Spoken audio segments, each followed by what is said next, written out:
I think that's a good place to stop. Good morning. My name is Catherine Carvo, and I am the Director of Lower School Admission at St. Stephen's and St. Agnes School. We are so grateful that you've joined us this morning. Happy New Year, happy 2021. In the admission world, we're always working a year in advance, so we've been saying 2021 for almost an entire year now, but we're just delighted to see you all, and we're grateful for the time and energy you are putting into investigating who we are as a school for your child and for your family.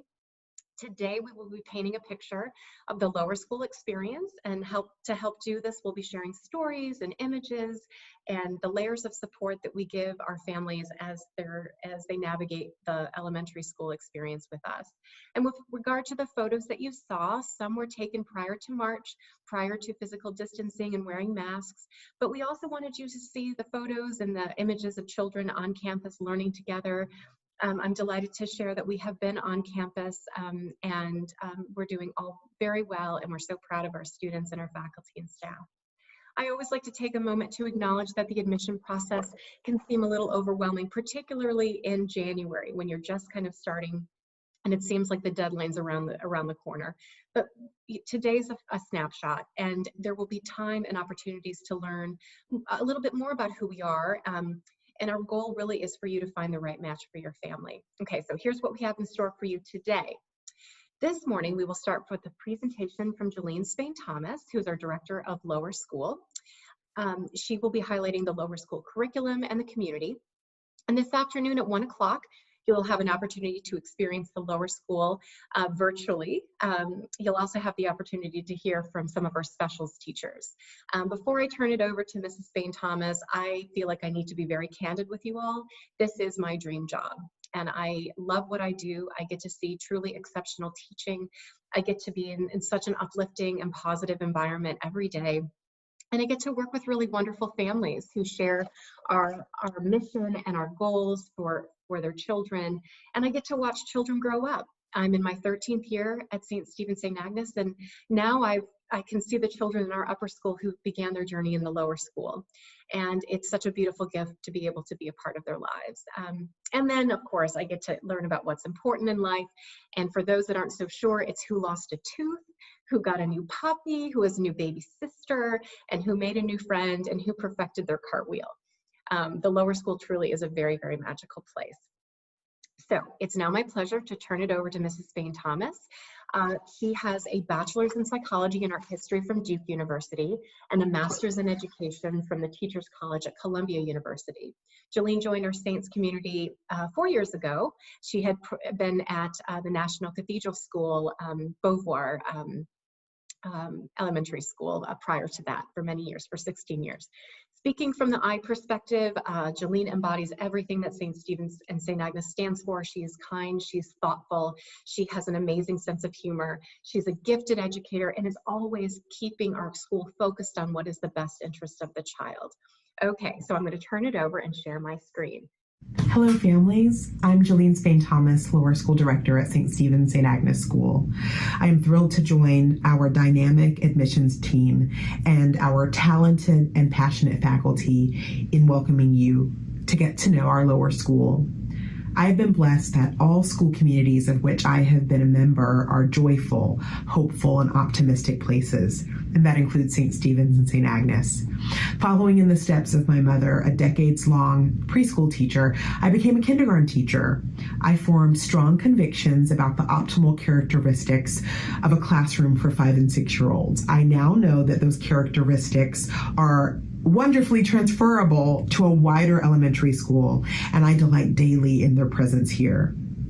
Today, I'm excited to give you a preview of our lower school, a haven for young learners, a vibrant learning space with a rigorous curriculum implemented by early childhood and elementary experts. We want you to know that there's no question too big or small as you become acquainted with us and as you consider the Saints experience for your child. For me, Director of Lower School is more than a job. I feel blessed to have found my vocation in elementary education, and I would argue that I have the best vocation in the world. I see truly inspiring teaching every day. I get to join my colleagues in protecting our students' childhoods and watching them thrive. Our students are a renewable energy source who bring us constant joy with their curiosity, sense of wonder, and hunger for challenges. I'm an educator committed to keeping abreast and adding to the latest innovations and technologies that will benefit my students, and our faculty joins me right along with that. My students provide the necessary levity and balance that centers me and my colleagues. Our students let us know what is truly important in life. When a fifth grader sees their kindergarten buddy and sprints across the playfield to say hello. When a child discovers that the latest book in a series that they love has been added to the library just for them. When they crack the code that moves their robot all the way across the room instead of just a couple of inches like the last time they tried. And when their original design for the fourth grade arcade is not only a huge hit, but they look at the end of the line of people waiting to play their game and a surprise visitor is there, a grandmother. At St. Stephen's and St. Agnes, we believe that parenting is a shared vocation, and we provide regular opportunities for parents to learn together. Experts in their respective fields from inside and outside of our community engage with parents on literacy development, social justice with young learners, parenting in the digital age, our Godly Play curriculum, and implementing other areas of our curricula, including math. This is an image of our Associate Director, Jeremy Hark, and his son at our family math night. And if you look in the corner, our kindergarten teacher, Michelle Bruck, is there with her son too. And our Daniel Gym was filled with families where math engagement was happening together. It was wonderful. Another priceless feature of daily life on campus is my ability to partner with families, parents who believe in our mission. We ask that parents never hesitate to share an observation, idea, or question in support of their child, our children, or our lower school community. We respectfully engage and partner with parents, with children at the center of our collaborations. Saints parents don't worry alone. They join with us in respectful dialogue about things big and small, and we welcome the conversation. We want you to know that we bring sincerity and honesty to our approach.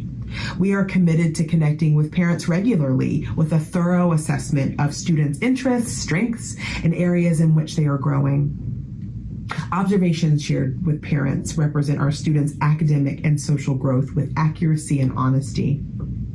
Our faculty fosters creativity, collaboration, increasing independence, resilience, empathy, and flexibility through their skilled and skillful implementation of our dynamic curriculum. We are a school that has fully adopted the reading and writing workshop out of Teachers College at Columbia, my alma mater. This is a research-based model of instruction designed to support students' development as avid, curious, and highly skilled writers, readers, and critical thinkers. Why do we do this? We are giving our students the tools to tell a story, their story. We affirm that they are writers from the moment they join us as 3-year-olds, all the way through to our 5th graders.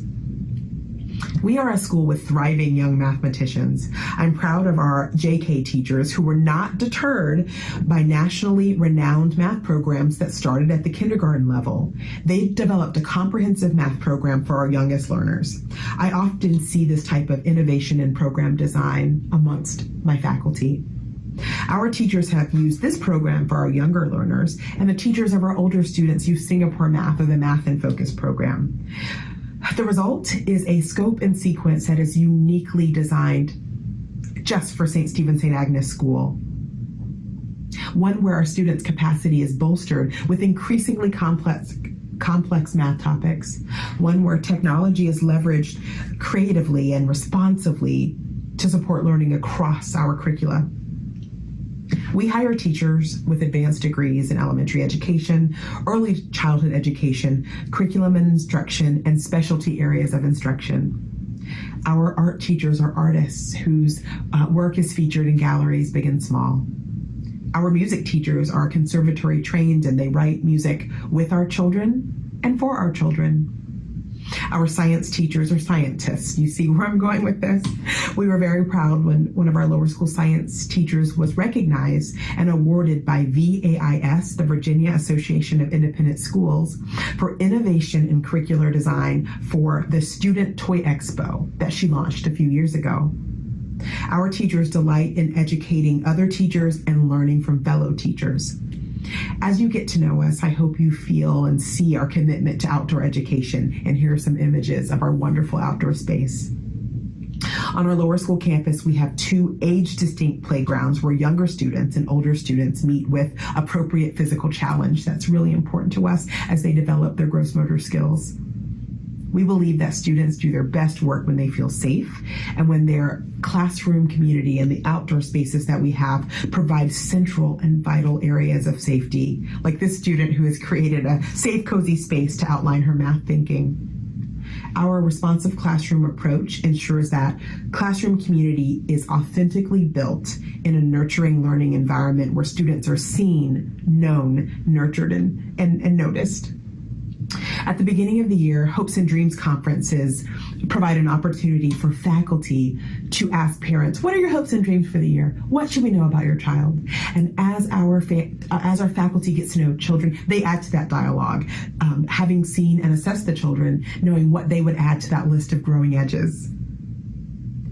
In class, our students engage in an honest dialogue with their teachers about what should our classroom look like and sound like for everyone's hope and dream to come true. Teachers use that as an opportunity to guide the students in a conversation about a class contract or agreement, basically class rules. And because these rules are collaboratively set, our students follow them. And these are rules that are rooted in compassion. We are a community that joins together in prayer and community service and service learning.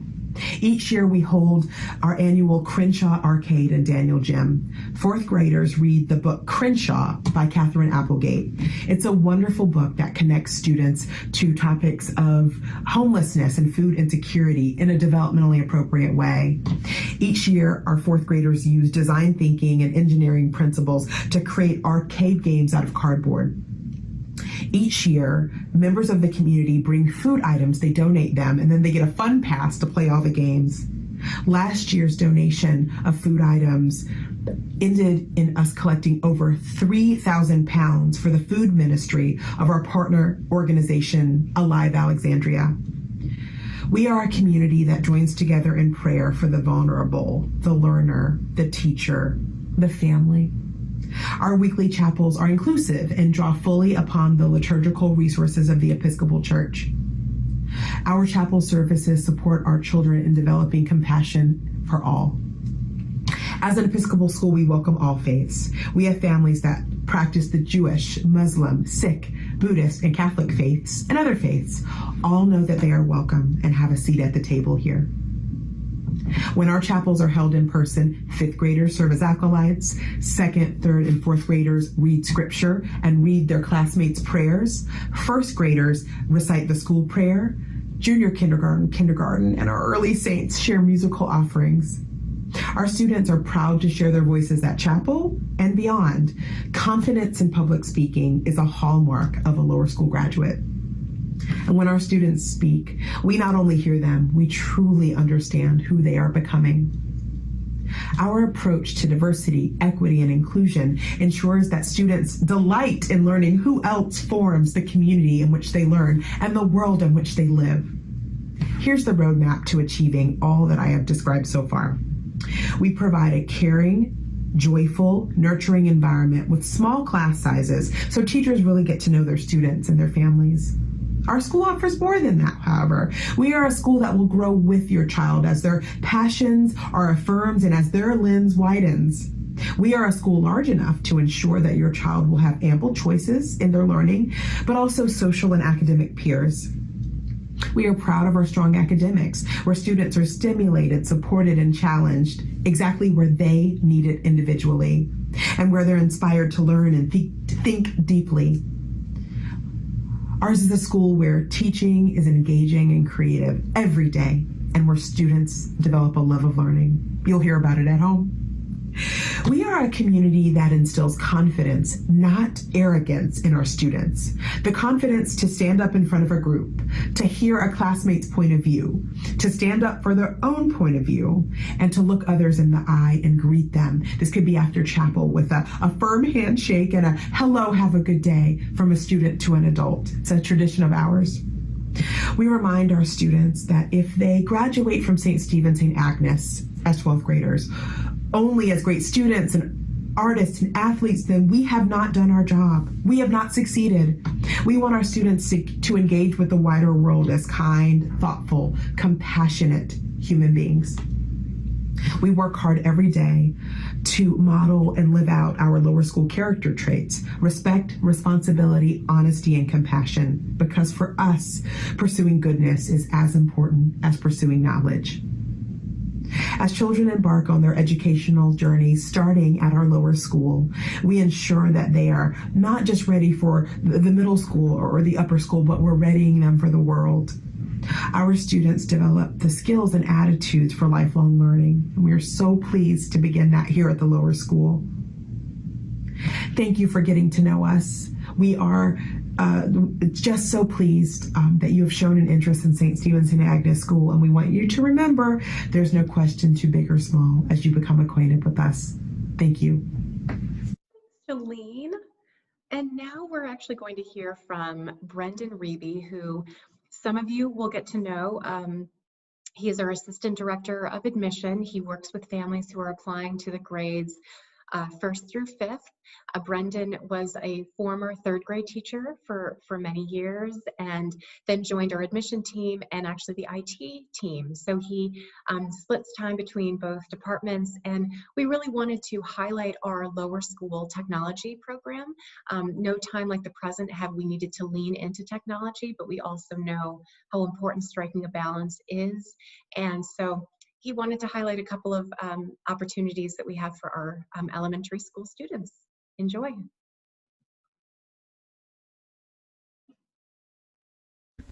Welcome everyone. My name is Brendan Reeby, and I'm one of 2 lower school technology education teachers here at SSSAS. My teammate, Carrie Gray, and I work with students in all grades, as well as their teachers, to teach and support technology.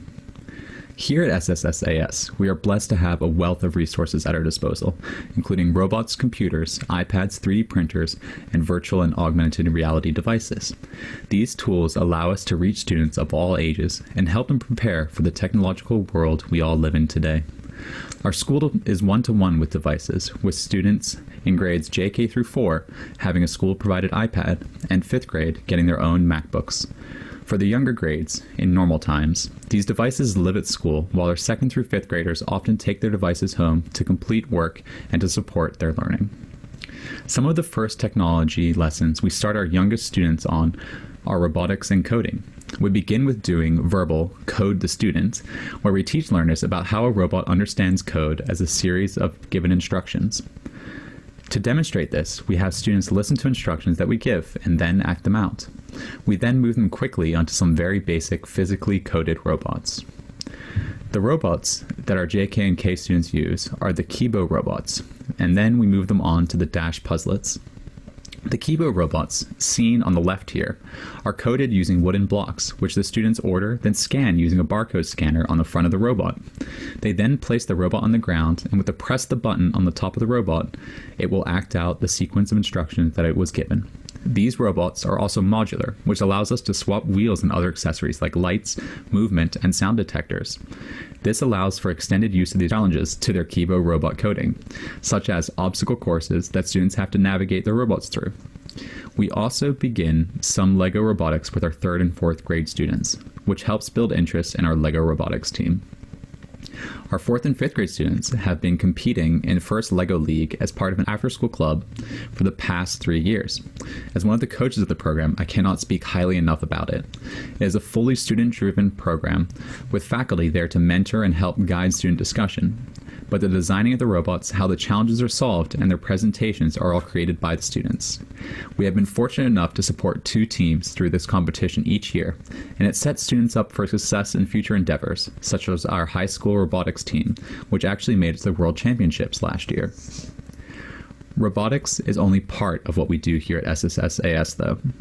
We also spend a great deal of time supporting other teachers with training them and their students on creation-based applications such as Book Creator, Explain Everything, Pick Collage, and our new school learning management system, Seesaw, and Google Classroom. These lessons are flexibly scheduled to meet the needs of the students. Finally, I wanted to touch briefly upon our process for choosing and vetting any technology we use. Common Sense Media is one of the websites we have a subscription for that allows us to analyze the privacy, learner experience, and the costs associated with a program of interest. Any new app that a teacher wants to bring into the classroom is run through this site and vetted for accessibility by our technology team before it can be used by students. We also use their digital citizenship lessons to teach students about email, Zoom etiquette, online bullying, and other important topics. There is so much more that I was not able to cover today in the time allotted, including our 3D design and printing, and our virtual and augmented reality lessons. So please feel free to reach out to me if you have any questions or would like to hear more about anything I discussed today. Thank you for your time. Thank you, Brendan. And now Heather, who's joining me on this wonderful on this webinar today. Heather, Brendan, and I have just a wonderful team, and we love working together. But Heather and I really wanted to show you a video of the students. Welcome, everyone. My name is Brendan Reeby. Working with their Dash Puzzlet robots. So they've all decided on a sequence that they wanted their robots to execute, and let's see how it goes.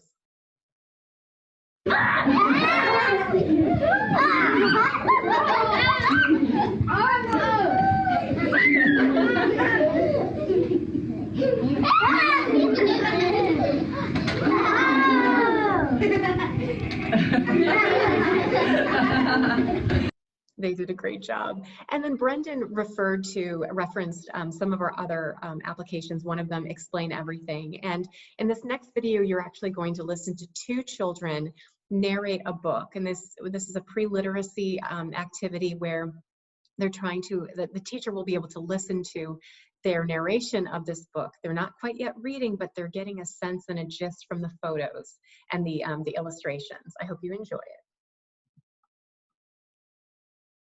I'm going up the hill. It's really hard, but I'm brave and I'll do it. I can't wait to teach my son to go sledding up the hill. Whee! Down I go. Oopsie, I got in a crash. Whee! I'm flying. Down I go. Dad, son, I'm stuck. Get me out of here. I hope you enjoyed it. We always love that video. Well, now is an opportunity to ask questions. Heather and I are both on this call, and down at the bottom of your screen, you see a Q&A button. So please feel free to go ahead and ask some questions, and we'll answer them. And if we can't get to the questions, then we will certainly follow up with an email or a phone call after. So we have a question about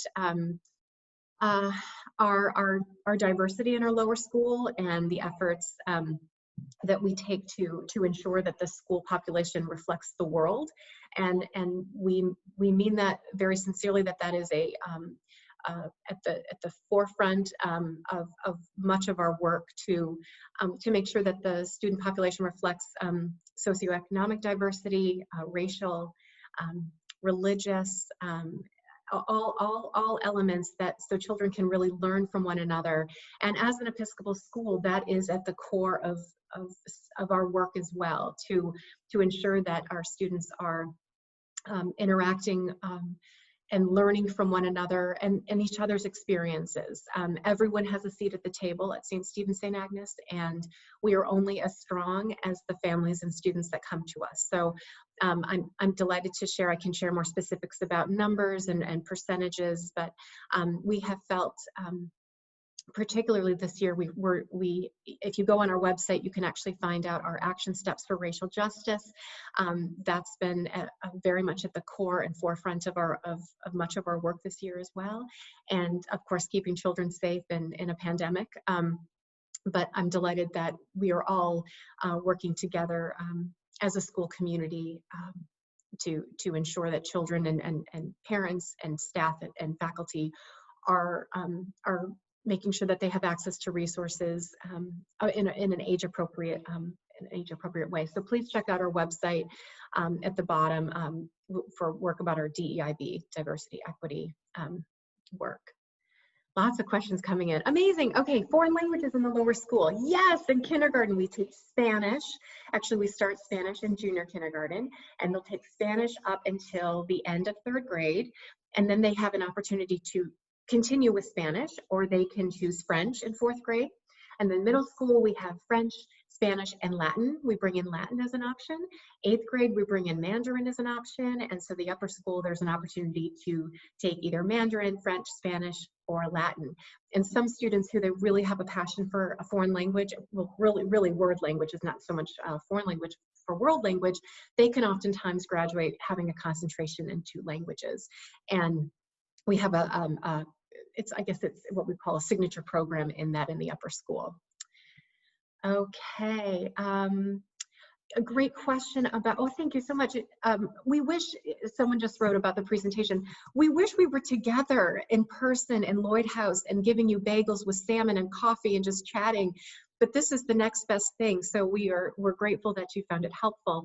What's the best way to get a letter of recommendation in COVID times? So all of our work is digital. So once you submit an application, which I would really encourage you to do because the deadline is the 15th of January. And then after that, of course, supporting documents need to be in about that time too, but we've got some wiggle room, so don't panic. Heather and I are here for you. So if your child's not enrolled in a school or they are in distance learning in their current program, our application actually reflects that. So there's the typical recommendation form that teachers kind of check off, and then there's an addendum that talks about is the student in distance learning, what does that look like?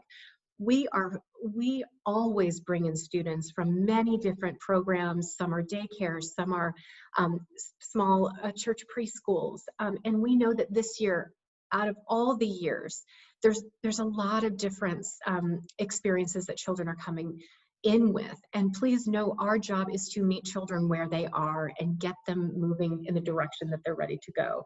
So please don't worry about this year being difficult. It's been difficult for everyone. And so as a school, we will help support them and challenge them with love and with compassion, and your family as well. So if you have other questions about the teacher recommendation, please email Heather or myself and we'll get you squared away. Okay, what's the student ratio? So, Early Saints, we have 1 class, 2 teachers. I have 13 students enrolled in that Early Saints class. In JK, I have 2 classes, 11 students per class, 2 lead teachers in each classroom. Starting in kindergarten, we have 4 classes per grade. Student ratio, typically my classes range between 14 to 16. Some of my classes are 13. We have some of our student population in the lower school that are actually in distance learning this entire year with a separate teacher that we've hired that's on staff with us. So I walked into a 3rd grade classroom and there were 11 desks because 2 of the classmates were in distance learning this semester. So really it does range. We don't ever exceed 18 in the lower school. Very rarely have we ever gotten to 18. In my 13 years, it happened once. So small class sizes, we truly do mean that. And really a focus and concentration on who is the best teacher for your child. So you don't just apply and just land in a classroom. We look at their personality, their temperament. What are their interests? What are the teacher's interests to really match them? And then also the peers. We want to make sure that they have academic peers in their class, but also social peers. Okay. Okay, so great question about for our early Saints or 3-year-old program. What's it like going from 5 half days to full days? Beautiful question, because we do all of our grades, even 5th graders have what we call Quiet Quest after lunch.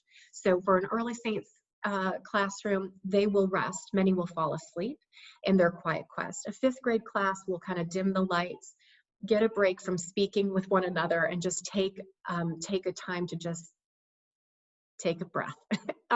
So for those students who come in from half days, to be honest with you, it becomes even more calming, because they don't have to make the transition from leaving school to go home, to nap, to maybe pick up a big brother or sister. Everything is right here. And so there becomes kind of a flow to the day that is actually very comforting for children, that there's one drop off, one pickup, and not as many transitions that they've experienced in the past. But happy when we chat on the phone, when we chat on a Zoom for a parent meeting, we can talk a little bit more about that, and certainly connect you with parents who went from a half day to a full day. Okay. Oh yes, what sort of emotional support do you provide children in our programs? 3 and 4 is an age of such big feelings, and trying to understand these feelings. Don't I know it? I have a 4-year-old myself. And so I'm also in the admission process with my 4-year-old, who has lots of big feelings and lots of things on her mind every day. The support is extraordinary. We have a school counselor on every campus. Susan DeLaurentis is our lower school counselor and our director of counseling. And so she is a support to these teachers who are gifted at that age. So you'll never find teachers who are teaching JK that really want to be teaching 4th grade, but they didn't get the job. These are teachers who are focused. Their love, their passion is for that age. So that's to start with. And then you've got Susan DeLaurentis, who does carpool every day and knows every child by their name, and who goes into classrooms. She can help sit in on a class, and every day, I think this is one of the key pieces of this of a school. We use responsive classroom. I think Jolene mentioned that in her message. And responsive classroom teaches community. And when children feel safe, they do their best work. And what best way to do that is to have a community of learners. So from the very beginning, that first month in JK, early Saints, even in kindergarten, they're talking about who am I, who are you, who are we? And so really identifying who they are as a person and who the other members of the community are, and how do they take care of one another. And so Jolene mentioned class rules. These students make their own class rules. They know what they need to do to be effective as a learner. And if you walk into our JK classrooms, you see the rules, and they're very, very sweet. Keep my hands to myself, listen, work together. And all of the children gave their thumbprint signing their contract. And then the older grades, they actually signed the classroom contract. But that's another just layer of support to help these children. That's what we're here for. That's what we're tasked to do, is help them grow up and help you help them grow up. And so you are not in it alone. There's never a question too big or small. This is a very loving and supportive community. It's okay to be vulnerable here. It's okay to ask for help. I have found that to be the case every year that we've been here. And Heather's a great resource too. She is a current parent of a now 6th grader, but her daughter came in kindergarten and has such a beautiful journey with us. Okay, how are students acclimated if they entered a non-traditional entry year, like in a 2nd grade or a 4th grade? In many ways. So one being to make sure that that the families really do connect with the admission office throughout the summer, so we can really get that class placement spot on, connecting them with current families who they can develop a friendship with. COVID's made it difficult, but hopefully by the summer, some play dates on our playground will be encouraged and welcomed. And also having, our students are so happy to have a new student in the class. I mean that so sincerely. They love to be a leader and show them the ropes. And I think of any grade to come in, when you are in a non-entry year, your child is a savvy student. They know what they love about learning and they know what's challenging. And so I've heard so many conversations in carpool when a child jumps in their car and they're like, I had science lab again this week, whereas they may have had it once every couple weeks, that we have it twice a week here. And so they realize the difference and the joy that comes from that. So we keep them very busy and we are there to support them. Susan DeLaurentis, our counselor, also does lunch bunches for our older grades, 3rd, 4th, and 5th, new student lunch bunches, where once a week they're invited to bring their lunch to Lloyd House, which is where I am right now, where they can talk, they can have a check-in, they can talk about their day, their week, and she can lend that support. And then they also play games like ping pong and have candy. Sorry, she gives them candy, which is always a plus. Great question about, okay, so let's talk a little bit about the admission timeline, and we still have plenty of time for the other questions. So the application deadline is technically January 15th. If you've not looked at the application or you haven't started it, it will probably take you maybe 5 minutes. There's no essay, it's just where you work. You need to put in your address, phone numbers, where your child's currently in school, and then you click submit and that's done. And once that's in, Heather and I know that we will be making sure you're getting the emails and the communications about what else you need for your file. The good news about this year is, one, there's no aptitude assessment. So your child will not have to take a WIPSI or a WISC, which in prior years they had to. And sometimes that would take some time to schedule. So get that off your to-do list. The second, we have not yet even sent we do little we're doing virtual play dates, virtual achievement assessments, and that's not even being emailed until next week on Friday. So that hasn't even gone. So check that off your list because that's coming down the road. One thing that you could get working on is that teacher evaluation. Again, it's digital, so all you do is put in the teacher's name, the teacher's email, and it goes directly to them. And when they finish it, it comes directly back into the portal, and you'll see that it's been completed. So there isn't a whole lot to do. We will schedule a parent meeting by Zoom, and Brendan and I are meeting with families. And if that means that we meet with you in the 3rd week of January, because that's when we have convenient time, that's when we'll do it. So I think really the biggest deadline that you want to focus us on that getting that application in, so we know we can guide you through the next couple steps. I do not go to admission committee, which is my group of educators, until February. So we really do have some wiggle room, but it's really important that you kind of get that first piece done, that application. Okay, typical day for a kindergarten student. Oh my heavens. Okay, so everyone comes in 8:30. So we stagger drop off because we do temperature screening and COVID screening, but everyone is in their classroom by 8:30. And then it's morning meeting. Like I said, every class, whether you're in early saints or 5th grade, you have a 30-minute morning meeting where you're really establishing the day. A 5th grade morning meeting is going to be more conversational, a lot of discussions about what happened yesterday, what our hopes are for today. In kindergarten, it's going to be the weather. Different children will have different roles. They've got their different jobs. They want to make sure what jobs they have for the day, and they'll count the numbers of days they've been in school. And so busy work, but good work to get the day started. And very often they're going to go into an academic, maybe they'll go into math, or they'll do some phonics, or they'll do some writer's workshop. I actually have a sample kindergarten schedule that I'd be delighted to share with you. What I love about it, in COVID time, these children have little desks. They're little IKEA desks, and they all have their own supplies to keep it safe. But in non-COVID time, the room has the carpet and has, the cozy little nooks and such. We've converted a number of our spaces to make sure that the students are in the largest rooms that we have.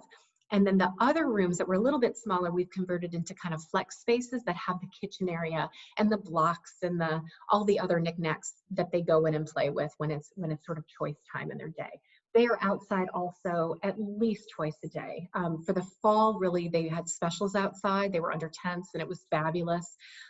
So we really do utilize and want them to run around so their brain can make those beautiful connections of the literature and the work that they've done. But happy to share that kindergarten schedule.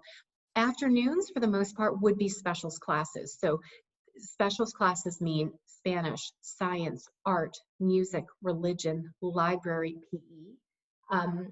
And those happen in different frequency. Most are about twice a week. PE is 3 times a week. Religion is once a week, with chapel once a week as well. But happy to go through that schedule with you. It's a busy day, but what I love about our schedule is that the specials are 45 minutes.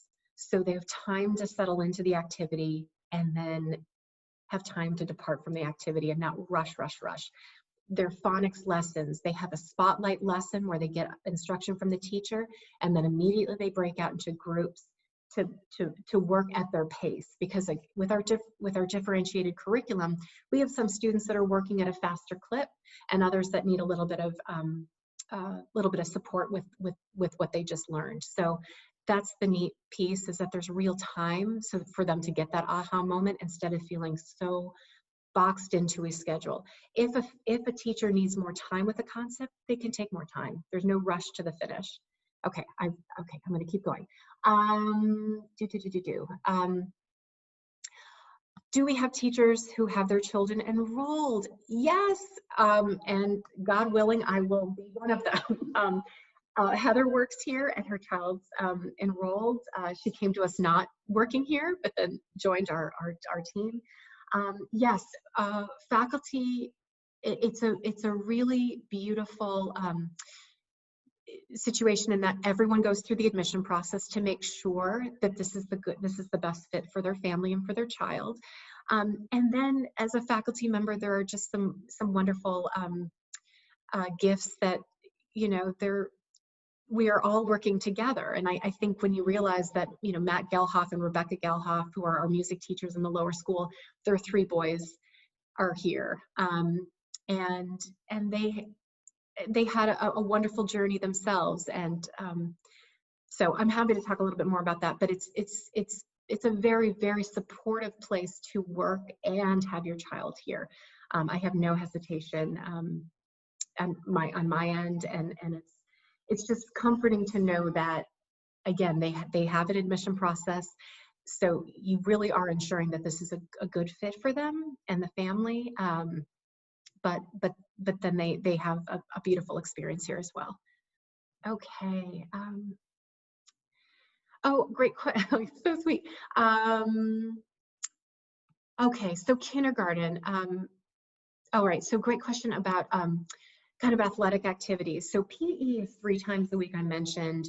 Up until grade 3, it's gross motor development. I mean, there's times when there's like a hula hoop, a rubber chicken, and a ball, and I am confused about what they're doing, but they're working on all the different muscle groups and working on coordination. And starting in 3rd grade, they're actually going to be learning all of the different sports that we offer at St. Stephen St. Agnes. So they'll go through the rotations. Neat part about our PE department is that many of our PE teachers in the lower school are varsity coaches in the upper school. So they've developed that relationship with them. And 7th grade is when your child will pick a sport that they will compete against other schools at the end of the day. So really 7th grade is the first year that they'll do that. But many of our students are doing tag football, or they're doing, soccer outside of school. I can say that PE is one of children's favorite spots. You'll see a little video of it later today at 1 o'clock. Okay, great. Oh, and then just to answer your question about how much outdoor time and indoor time. Well, we have learned we always had 2 recesses. Prior to COVID, we always knew that there was going to be a morning recess and an afternoon recess. And frankly, I've always seen classes, if they've just finished a community meeting, like an assembly or chapel, they run around for 10 minutes, and that's not even their recess, just to get some energy out. In this fall, we discovered we had multiple tents on our fields, which was just wonderful. So Spanish was outside, and science was outside, and music was even outside. And we realized just how much we can really take advantage of this beautiful lower school campus. And so those are lessons we've learned, and we will continue moving forward. They are, the research shows that if children cannot go out and explore in the natural world, the brain doesn't make the connections of the information that they've acquired in class. So we have an outdoor classroom that's behind the McKinnon building. just imagine lots of rocks. You probably saw a picture of kids in muddy suits. Everything's natural materials with muffin tins that they put in mud pies, and it's just glorious. And so every class has access to that space. Early Saints JK have the suits themselves that they'll put on when they go outside to keep to get really muddy, and then we can just hose them off at the end. But yes, our belief is that children need to be outdoors and making connections, and then again having that indoor time, so then they both work in together. Great question about how many spots for incoming kindergartners. So that's our largest entry grade of the entire school. So typically I bring in about 40 plus children in kindergarten. I have my junior kindergartens rise up. Some might do 2 years of JK. It's kind of unsure of what exactly their path will be, but we will have space. So I really encourage you, if you are considering it, that is a good year to give it a go. And I will absolutely bring in children in the other grades. I always do. But please, when we have our parent meeting, please let's talk a little bit further about that. But again, largest entry grade of the entire school. Great question about, due to COVID, are students on campus part-time, full-time, or option for virtual learning? Okay, so this year, the day after Labor Day, our Early Saints JK and K students were here that Tuesday, and they were here 5 days a week. We had a hybrid model for first. By probably 2 weeks in, our first graders were back, and then we did global testing for COVID by the end of September, and by that point, everyone was back on the lower school. The older students were in a hybrid model going to the upper school under 10s. It was they loved it. But I'm delighted to say that lower school has been able to stay in person 5 days a week. This week we're doing synchronous learning because we're doing COVID testing today for all of our students and faculty and staff. So we both are going to get tested after this to make sure that we can bring the children back safely.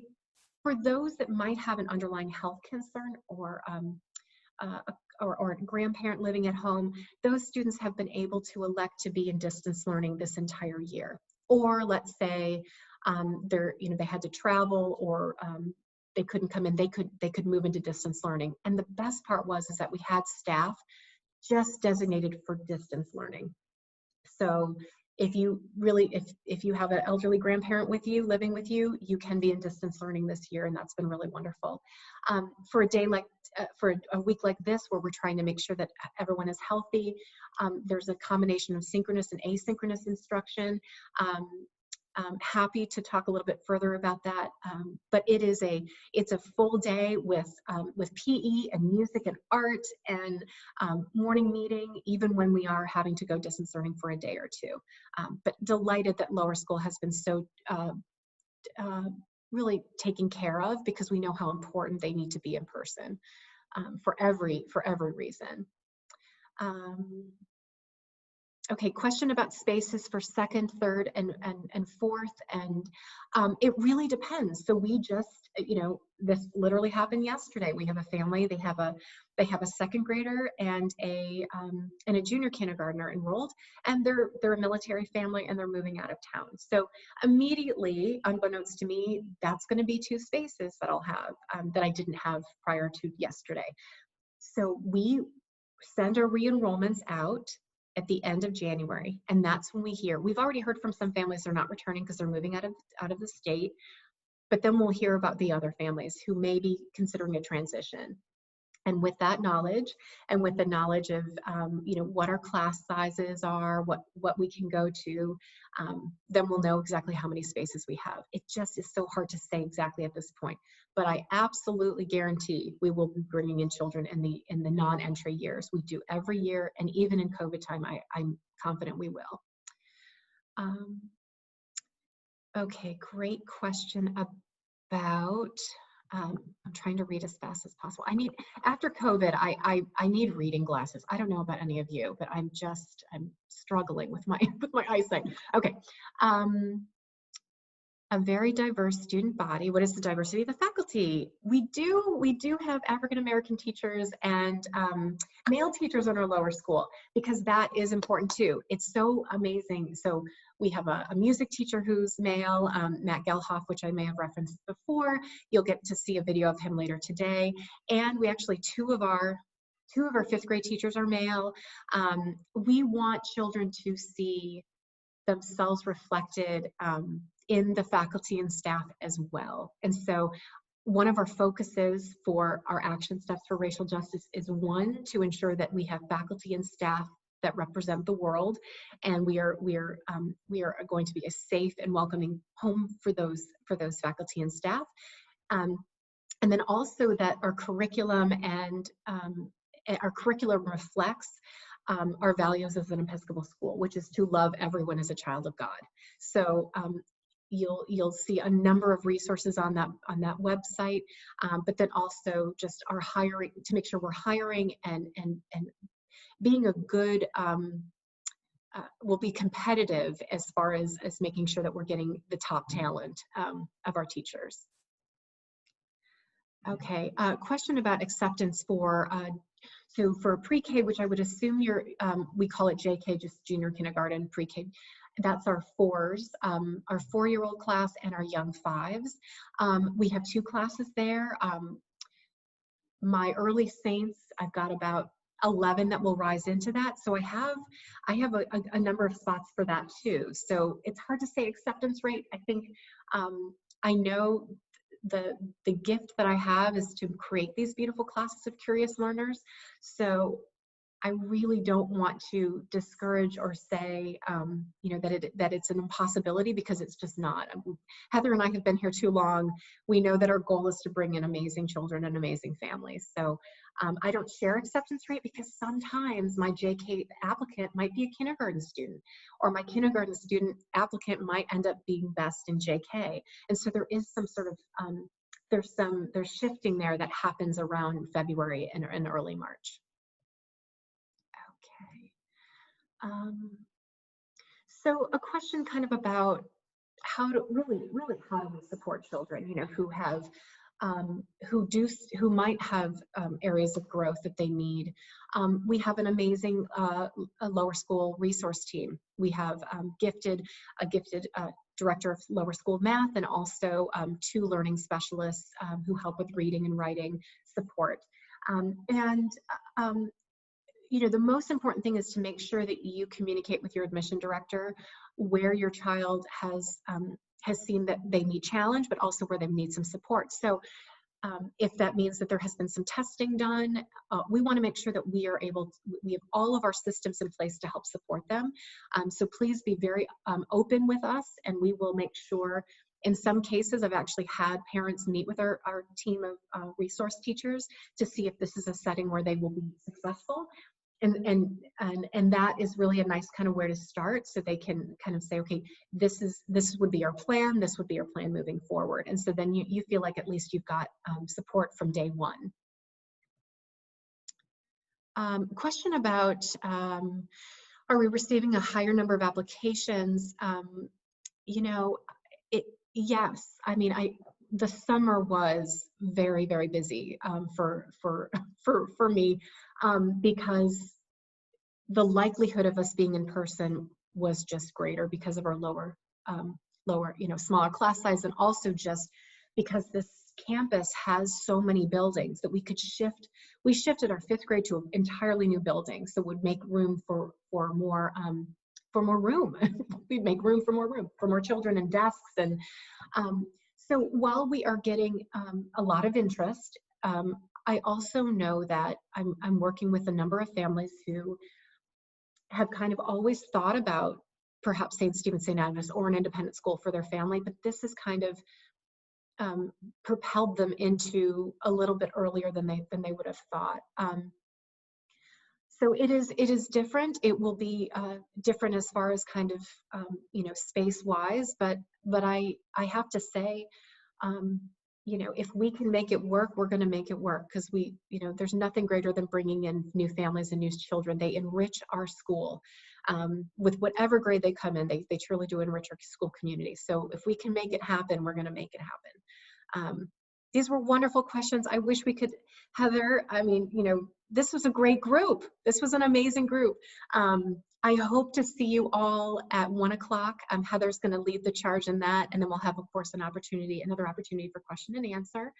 And we'll also be in touch with you to schedule your parent meeting and gently nudge you to make sure you're doing your application and getting things in. Please take a deep breath. We're in this together. One more question. Oh, great. Thank you all so much for being here with us. And have a great lunch, and we'll reconvene at 1. Sound good? We'll see you at 1. See All you at right. 1. Bye.